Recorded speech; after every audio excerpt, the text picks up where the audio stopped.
Politicians have been banging the drum of healthcare sustainability for months, suggesting unless we make drastic cuts, we simply will not be able to afford our current healthcare system. While we are told that we cannot afford healthcare, it seems there is one thing we can always afford: more tax cuts.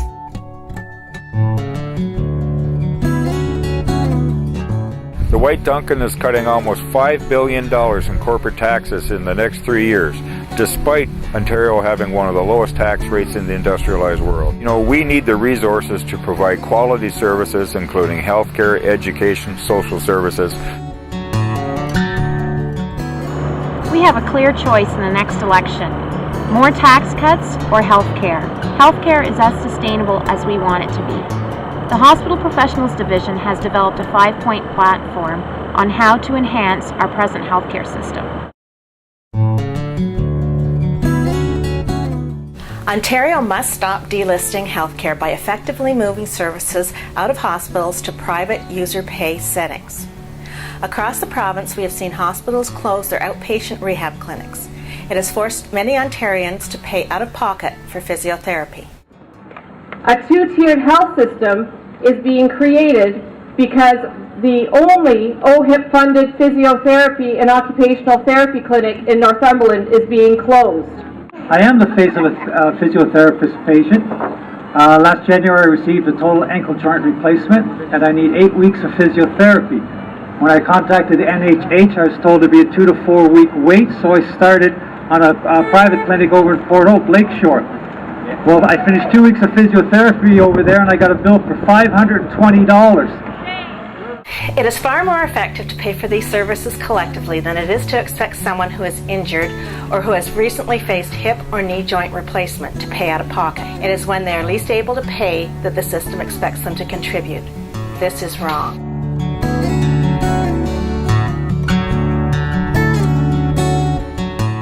We could actually cut our healthcare expenses by bringing drugs, dentistry, and other largely uncovered medical services into the public system.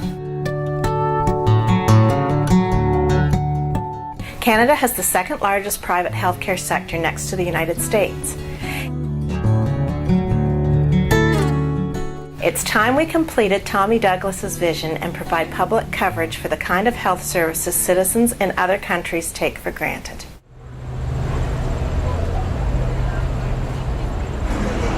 Instead of coming to a single location where you can get your blood test done or receive a chest x-ray or even just to see your doctor, the government wants you to go to a private lab site collection or a diagnostic clinic or an urgent care center.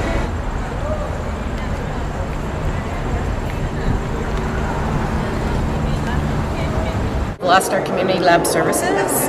We used to have a partnership with Dynacare and we lost that partnership. We lost evening shift at both sites, the Huntsville site and the Bracebridge site. Now we have one technologist running around trying to do everything on the evening shift. And sometimes we have to call someone in because there just is too much work to do. As a proportion of healthcare spending, hospitals have been shrinking, and shrinking quite dramatically for about 20 years. So in 1981, hospitals were 52% of the healthcare budget. By last year, hospitals were 37% of the healthcare budget. Well, I say, Deb Matthews, come to Fort Erie and Port Colborne. You closed my medical bed. You closed my emergency room. You closed my operating room. I do not have maternity. I do not have pediatrics. Deb Matthews, our hospital is closed.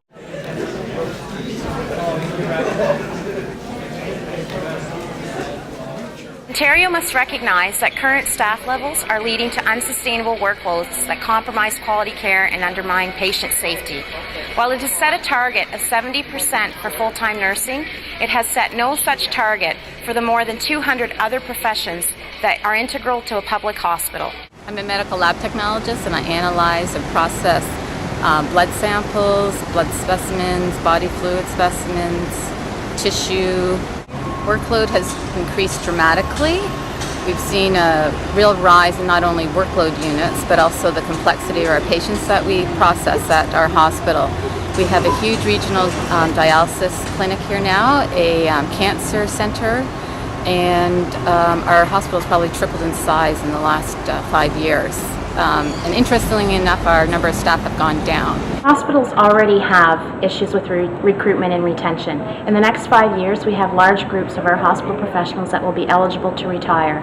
These groups include pharmacists, medical laboratory technologists, and medical radiation technologists.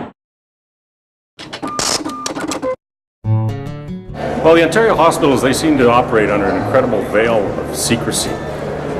Information isn't getting out there, and I think that the hospital board meetings should be made public. They should be opened up, and also they should come under the scrutiny of the Ontario Ombudsman's office.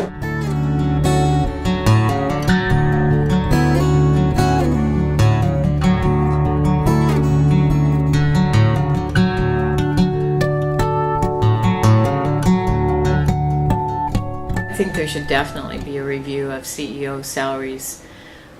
This has been a problem for years and years, that we have felt that CEOs make a lot of money and they move from one hospital to another. They get big buyouts. They don't need to be making this kind of money. The money should be reinvested in our hospitals.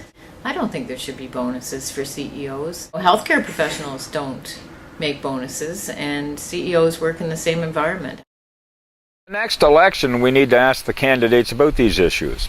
We also need to talk to MPPs now to get their commitment to support a health system that will serve all Ontarians. Put a bumper magnet on your car. Wear a button. Talk to your friends and neighbors. Our hospitals, our health care is just too special to surrender to private interests.